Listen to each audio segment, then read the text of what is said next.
हिंद दोस्तों, क्या हाल चाल। उम्मीद आप यहाँ पे सबके सब बढ़िया होंगे। आज की इस वीडियो में हम कंपैरिजन करने वाले हैं इन्फिनिक्स के हॉट 30i स्मार्टफोन का सैमसंग गैलेक्सी F04 स्मार्टफोन के साथ। तो कंपैरिजन हम यहाँ पे स्टार्ट कर लेते हैं सबसे पहले डिस्प्ले के साथ। तो इन्फिनिक्स के स्मार्टफोन में हमें यहाँ पे देखने को मिलती है एक 6.6 इंचज की HD+ IPS डिस्प्ले, जो कि वाटर ड्रॉप नॉच के साथ यहाँ पे आती है और हमें आधा स्मूथ आधा किरकिरा 90 हर्ट्ज का रिफ्रेश रेट दिया गया है। इस बजट के हिसाब से 90 हर्ट्ज का रिफ्रेश रेट भाई बहुत ही बढ़िया चीज़ है।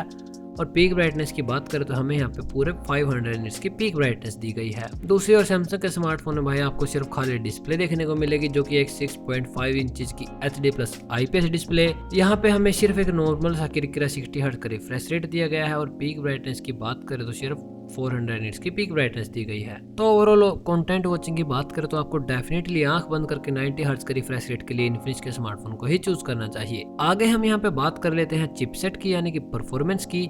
तो भाई यहाँ पे दोनों ही स्मार्टफोन में बिल्कुल एक सेम चिपसेट चिपकाया हुआ है, बट नाम इनके अलग अलग है। इन्फिनिक्स के स्मार्टफोन में हमें मिलता है MediaTek का Helio G37 प्रोसेसर और सैमसंग के स्मार्टफोन में हमें देखने को मिलता है MediaTek का Helio P35 प्रोसेसर। दोनों ही स्मार्टफोन का प्रोसेसर यहाँ पे 12 नैनोमीटर के ऊपर बेस्ड है। CPU की फ्रीक्वेंसी सेम है, CPU कोर सेम है और ग्राफिक्स भी यहाँ पे सेम है। तो डेफिनेटली दोनों ही स्मार्टफोन की परफॉर्मेंस भी यहाँ पे ओवरऑल सेम दी गई है। इन्फिनिक्स के स्मार्टफोन में हमें यहाँ पे LPDDR4 की रैम दी गई है और UFS 2.2 की स्टोरेज दी गई है। तो ओवरऑल आप परफॉर्मेंस के मामले में कोई सा भी स्मार्टफोन चूज कर सकते हैं, बिल्कुल बराबर परफॉर्मेंस है दोनों ही स्मार्टफोन की। अब हम यहाँ पे बात कर लेते हैं कैमरा सेटअप की। तो कैमरास के मामले में भी इन्फिनिक्स का स्मार्टफोन आगे निकल जाता है। यहाँ पे हमें दिया गया है एक ड्यूअल कैमरा सेटअप, पर ड्यूअल तो नहीं बोलेंगे, कैमरा यहाँ पे एक काम का सिंगल ही है, जो कि है 50 मेगापिक्सल का हाई रेजोल्यूशन का कैमरा सिर्फ 8000 के बजट में भी। दूसरा कैमरा तो भाई 2 मेगापिक्सल का भी नहीं है, 0.08 मेगापिक्सल का है। पता नहीं भाई ये कैमरा क्या काम आता है 0.08 का, 2 का भी नहीं समझ में आता। दूसरी ओर सैमसंग के स्मार्टफोन में भी ड्यूअल कैमरा है, पर सिर्फ एक प्राइमरी कैमरा 13 मेगापिक्सल का दिया है और दूसरा कैमरा 2 मेगापिक्सल का डेप्थ दिया है। दोनों ही स्मार्टफोन में हम यहाँ पे सिर्फ 1080p 30 fps पे वीडियो शूट कर पाएंगे। वीडियो स्टेबलाइजेशन तो आप भूल जाना, इस बजट में आपको कोई भी वीडियो स्टेबलाइजेशन का सपोर्ट नहीं मिलेगा। फ्रंट कैमरास की बात करें तो यहाँ पे दोनों स्मार्टफोन में 5 मेगापिक्सल का सेल्फी कैमरा दिया है, फेस अनलॉक और ठीक ठाक सी सेल्फीज लेने के लिए। तो यहाँ पे अगर आपको हाई रेजोल्यूशन का कैमरा सेटअप चाहिए 50 मेगापिक्सल का, तो आप इन्फिनिक्स के स्मार्टफोन को कंसीडर कर सकते हैं। अब हम यहाँ पे बात कर लेते हैं बैटरीज की। तो भाई प्रोसेसर्स की तरह यहाँ पे बैटरीज भी बिल्कुल सेम दी गई है। यहाँ पे हमें मिलती है पूरे 5000 mAh की बड़ी बैटरी कैपेसिटी, जो कि आपका इजीली 2 दिन तक का बैटरी बैकअप निकाल के दे देगी।